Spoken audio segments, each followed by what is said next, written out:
மகன்கள்லாம் எழுந்திருக்கிறாங்க. அந்த இடத்துல அவங்க ப்ரேயர் வச்சுருக்குறாங்க சொல்லுவாங்க. அவங்களும் என்னை கூப்பிடுவாங்க. புது இடம் நான் எங்கே வர்றது வர முடியாது, எப்படியோ அங்கே எங்கேன்னு போகிறேன். நான் இங்கே வரலான்னு சொல்லிட்டேன். எனக்கு ஏசியாவை தெரியும், நான் ராஜேஷ் அந்த சபையில் பார்த்துக்கிட்டேன். பிண்டோவை தெரியும், பெண்ணி எனக்கு தெரியாது.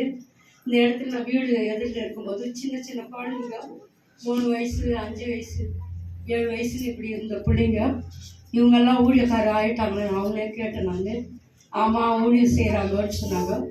ரொம்ப நாள் நான் வர எனக்கு தடையாக இருந்தது. நான் ஏன்னா எனக்கு 2 ஆப்ரேஷன் ஆச்சு. 23 ஒரு ஆப்ரேஷனு, 24 ஒரு 6 மாதத்துக்கு ஒரு ஆப்ரேஷன். எல்லாம் ரொம்ப பலவீனப்பட்டு இருந்தேன். வீட்டிலேயே நான் அடைக்கப்பட்டேன். நான் எங்கேயும் வெளியே போக முடியாத ஒரு சூழ்நிலை. எல்லாம் பலவீனம், ஒரு சரீரம் முழுவதும் பலவீனம். என்னை பார்க்கும்போது நான் செய்கிறது எனக்கே தெரியாது. அப்படியா நான் வீட்டில் கூட நான் என் பலவீனத்தினால நான் பிள்ளைகளை அவர்களெல்லாம் நான் திட்டு அதுக்கு கோபம் வரும். என்னால் வேலை செய்ய முடியலேன்னு சொல்லிட்டு என் கணவரை கூட நிறைய நான் அவருக்கு மனம் வேதனைப்படுற அளவு கூட நான் நடந்திருப்பேன். ஏன்னா என் சரீரத்துக்கு பலவீனம் அப்படி தாக்கியிருந்துச்சு. அதனால் நான் இங்கே வரணும்னு நினைப்பேன். சரி நான் வர என்னால் தடையாக இருக்கேன். ஏன்னா என் பலவீனம். நான் வீட்டில் நான் தனியாக வேலை செய்யறதுனால எனக்கு யாரும் இல்லை. குடும்பத்தில் தனியாக வேலை செய்யுது, அது ஒரு கவலைனால எங்கேயும் வர போக முடியாது.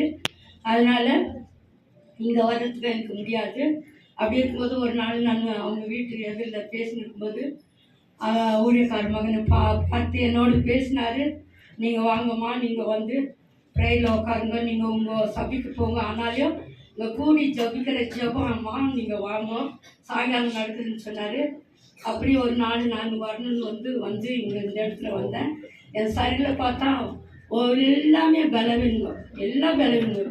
காலில் வலி, இந்த ஆப்ரேஷன், அந்த வலி, இப்படி எல்லா வலியும் என் சரீரத்தை நொறுக்கி என்னை சாப்பிட முடியாதபடி சாப்பிட ஜீர்ணிக்க முடியாது. சாப்பிட்ட உடனே வாங்கிட்டு இப்படியாய் பல பிரச்சனையில் இருந்த என்னை நான் இந்த இடத்துல வந்து ஜபத்தில் கலந்து கொள்ளும்போது அநேக நாள் நான் ஜெபித்தேன்.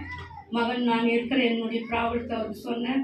இந்த மாதிரி வயிறு ப்ராப்ளம் இருக்குது, ஆப்ரேஷன் ஆச்சு, என் கால் வலி இருக்குது, என் சரீரெல்லாம் என்னால் ஜெபிக்க முடியல, எழுந்திருக்க முடியல, ஜெபிக்க உட்காருவேன், அப்படினாலும் நான் படுத்துக்குவேன். அந்த மாதிரி ஒரு பலவீனம் தாக்கி இந்த இடத்துல வந்து இங்காட்டு ஒரு பாஸ்டிங் ப்ரேயர் சனிக்கிழமை இந்த இடத்துல பாஸ்டிங் ப்ரேயர் நடந்துச்சு. அந்த பாஸ்டிங் ப்ரேயரில் பலமான அக்னி, ஆராதனை நேரத்தில் அக்னி வல்லமை பலன் கொண்டு எழுதி என் சரீரத்தில் இருக்க எல்லா கட்டுகளும் அழுந்து போனது. அந்த ஒரு புது பலனை இடத்துல ஒரு சாட்சியாக இருக்கும்படியாக கர்த்தர் உதவி செய்தார்.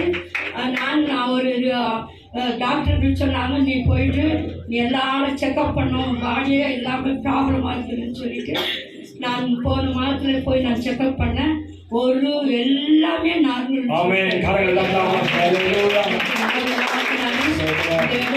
இவ்வளோ பலமாக நான் பேசுகிறேன், நான் நிற்கிறேன், நான் பாடுறேன், ஜெபிக்கிறேன்னா அவர் கர்த்தருடைய கொடுத்த கிருபை. கர்த்தருடைய நாமத்துக்கு